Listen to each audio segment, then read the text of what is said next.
Hey, come see us on tour. We'll be in Chicago, Grand Rapids, Michigan, Duluth, Georgia, right outside of Atlanta, Jacksonville, Florida, Tempe, Arizona, and Burbank, California. Go to jimmydore.com for a link for those tickets. Boeing will plead guilty to criminal fraud.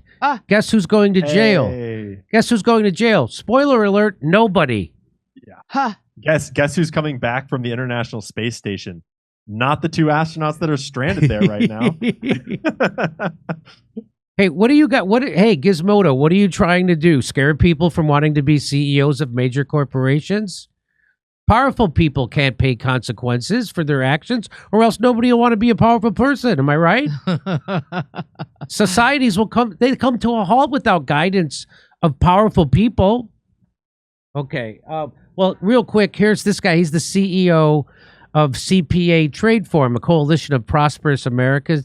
So for prosperamerica.org. He says this: the United States Department of Justice informal coddling corporate criminals program is on full display in the Boeing fraud case. Crash victims' families filed their objections in court today, showing that the Department of Justice and Boeing lawyers presented a sweetheart plea deal that should be rejected by Judge O'Connor. And so they didn't go to court. So the big thing is they didn't go to court, because what happens in a court case? Discovery happens in a court case. Yep. So they get to cover everything up, keep it secret, all their crimes, and they get a sweetheart deal from the corporate captured Justice Department. So here's the like the most important mechanic they have is secret arbitration. Say it again. All throughout secret arbitration. It happens all through private equity. It happens all through corporate. Anytime there's a lawsuit like this, it always goes into closed arbitration, and they either make a sweetheart deal or they bind it up legally so that it never has to go to open court. So there's no discovery and there's no public, So here's the story real quick from Gizmodo. It says Boeing will plead guilty to criminal fraud charges dating to the years leading up to the crash of two 737 MAX planes in 2018 and 2019.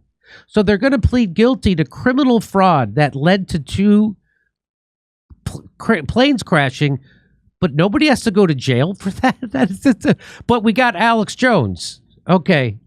According to an announcement from the U.S. Department of Justice on Sunday, if the plea deal is accepted by the judge, the company will pay an additional fine of $243.6 million, and nobody from Boeing is going to be going to jail.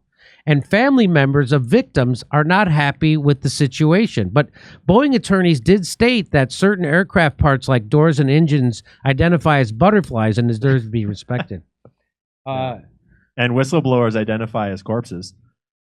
So, and by the way, $243.6 million in baggage fees, really. And that's just for Dylan Mulvaney, am I right? And of course, the victims of the crashes aren't going to see a penny of that $243 million. The money goes straight to the regulatory agency that came up with that number. Will the bereaved get travel vouchers for an off-season flight? So the charges stem from Boeing's 737 MAX crash in 2018 that killed 189 in Indonesia, and a crash in 2019 that killed 157 in Ethiopia. Subsequent investigations into Boeing revealed major concerns inside the company about the safety of its planes, with one employee writing about the MAX in 2017, "The airplane is designed by clowns who in turn are supervised by monkeys." But you have to understand, here at Boeing, we have made great advancement in the field of clowns and monkeys. One day we will be sending clown and monkeys to the moon, just so you know. Specifically, Boeing will plead guilty to a conspiracy to defraud the government by misleading the FAA about the safety of its planes. So they're pleading guilty to lying about the safety of their planes, two of them that crashed that killed hundreds of people, but nobody goes to jail? And they don't even get fined as bad as Alex Jones did, and he didn't kill anybody. The new agreement imposes a fine identical to the one it paid in 2021 settlement with the Justice Department that allowed it to avoid criminal prosecution in the first effing place. Okay. But the Department of Justice alleges Boeing violated the deal, and it had until this weekend to plead guilty under the conditions set out by the department or face a trial. So they got a sweetheart deal to begin with. And part of that sweetheart deal, they violated again by lying to the FAA and misleading them. And so now they get to get another sweetheart deal where nobody goes to prison and the company pays the fine. And the people who did the malfeasance that killed people get bonuses. Miscarriage of justice is a gross understatement in describing this, said someone who lost her father, that's Zipporah Curia, who lost her father, Joseph, in the Ethiopian crash in 2019. It is an atrocious abomination. I hope that, God forbid, if this happens again, the Department of Justice is reminded that it had the opportunity to do something meaningful, and instead it chose not to. Boeing's problems are far from over. As the AP notes, the plea deal only covers conduct before the two crashes and doesn't give immunity for any other recent issues like the incident in January when a door plug just fell off a 737 MAX flight operated by Alaska Airlines. Look at it as Alaska Airlines' new local drop-off service. It's like one of those anywhere, anytime tickets, but it's in reverse. How about that? Okay.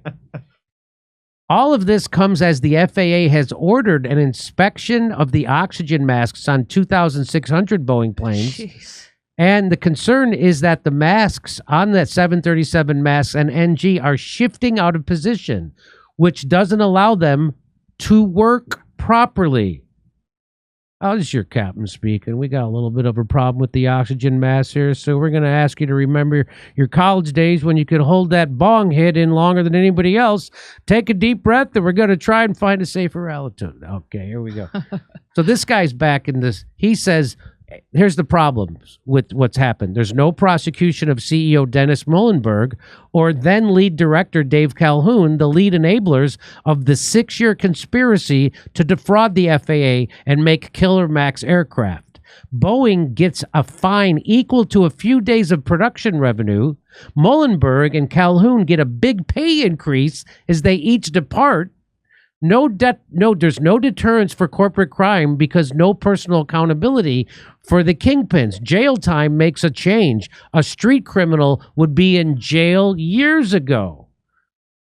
Number 2, proposed fine of about $243 million is tiny and has no relation to the fact that was, as presiding Judge Reed O'Connor found, the deadliest corporate crime in history. It should be billions. Volkswagen diesel emissions fraud and BP Deepwater Horizon oil spill criminal charges resulted in payouts in the billions. There will be an outside monitor appointed to make sure Boeing commits no further fraud and implements an anti-fraud system of compliance. And the criminal Boeing Corporation gets substantial input into whether it likes the monitor or not before the monitor is chosen. No bank robber gets to help choose his parole officer. Remember the earlier deferred prosecution agreement in which Boeing agreed to self-monitor for fraud compliance and failed to do so. And here's the final one. Weirdly, if Boeing once again breaches its obligations to implement successful anti-fraud compliance, it won't be a breach of probation conditions. It's not a solid duty. They can be found to comply with probation requirements even if the monitor finds that they failed. Tricky lawyering. That's right. The monitor doesn't get to delve into the actual problems of engineering, design, and manufacturing progress. All of those areas of deadly Boeing failure. So what's the point of having a monitor? Judge O'Connor can reject this sleazy plea deal and should do so. Boy. So if Judge O'Connor doesn't, then we know what's up with Judge O'Connor. Am I right? Yep. Have you any comment on this story, Ian? Oh, yeah. Yeah, I mean, I've been following the Boeing story since the doors started falling off. Okay. And to me, what I'm seeing is like it's this classic issue where we think that we are Boeing's customers. Yeah. And we're not. The U.S. government is Boeing's customer. That's right. They are 1/5 of the military-industrial complex. And I bet you that the planes that they're making that drop the bombs on people don't have doors falling off. I bet that all their secret black budget programs that they're working on have plenty of funding. But we are not their primary customer. We are just regular peasants. And so, you know, they make the quick calculation that they're going to make a lot more money by skipping steps, by using old parts, by cutting corners, than they're even going to have to pay out if they kill us or if planes fall apart or whatever. And so decisions are made that benefit the whole corporate oligarchical class, the owner class. And so the owners reward them on their way out with bonuses, with a great board seat at Raytheon or wherever they go next, you know, because we don't control the voting of all the shares in the market. So we don't control who gets elected to all those board seats. And so they can just reward them on to their next thing because they did a great job for their actual bosses. And they're not beholden to us. And get this. The amount of money that they have to pay for criminally lying for 6 years, for killing hundreds of people, Trump is expected to pay roughly twice that amount. And don't get me started on Alex Jones. Don't expect anyone in the mainstream media teleprompter to bring any of this up, though, because they won't. They won't say that Donald Trump is, for doing a real estate deal that was a normal real estate deal, has to pay twice as much as them. Isn't that wild? Yeah. Here's one more. Kind of interesting that the SBF went to prison for fraud and Boeing executives did fraud that actually killed a bunch of people and got a stern warning. That's what they got. Here's one more. Richard Wolff says Boeing to plead guilty to criminal conspiracy around 2 fatal crashes. A real trial could have exposed worse. Boeing is yet another example of the dangerous corruption to which profit-maximizing capitalism so often leads. And here's just one last slide. Earlier this year, the Fed signed an agreement that the Boeing executives let them off the hook for the crashes and the catastrophes that killed 346 people. The lead prosecutor, Aaron Neely Cox, then took a job with the firm that leads Boeing's criminal defense. Yep.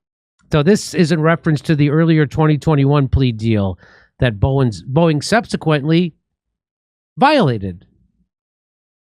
So anything else you'd like to add? Put a button on this story. I just can't help but wonder, like, about, I mean, there was like 10 whistleblowers coming forward. 2 whistleblowers mysteriously wound up dead in this recent, scandal. And I just cannot help but wonder what is in their dirty laundry right now that they need to be pulling in this kind of like inside leverage and contacts to prevent discovery. Because they're leaning on people like there's a certain amount of influence they're having to exert to get this sweetheart deal. And maybe that's like conversations in the corner with their buddies high up that are like, listen, you really need to not open this up right now. But I just am really curious what is in that dirty laundry, because it's pretty clear that they were willing to kill 2 whistleblowers about it. And now they're getting all this deals. Like I'm just curious who that points to and who else is on the hook. My favorite whistleblower story is this guy who's been trying to blow the whistle on him for a decade. He finally gets his chance, his day in court, and he decides to kill himself on that day. And he doesn't do it in his hotel room. He goes out to his car and then does it in his car in the parking lot. Just like, again, another normal suicide. Yep. On like literally the day when 10 years of ruining your life in order to blow the whistle is finally coming to fruition. That's right. It's all about to pay off. And he's like, boom. I'm over it. And all the media articles painted it as though he just got tired of fighting. And it's weird. It's weird that there isn't. I haven't seen any security camera video of that. That's suicide. I bet maybe the cameras were off. I bet accidentally got. Yeah, it was probably the same camera they used at the Jeffrey Epstein cell. Yeah. Hey, come see us on tour. We'll be in Chicago, Grand Rapids, Michigan, Duluth, Georgia, right outside of Atlanta, Jacksonville, Florida, Tempe, Arizona, and Burbank, California. Go to jimmydore.com for a link for those tickets.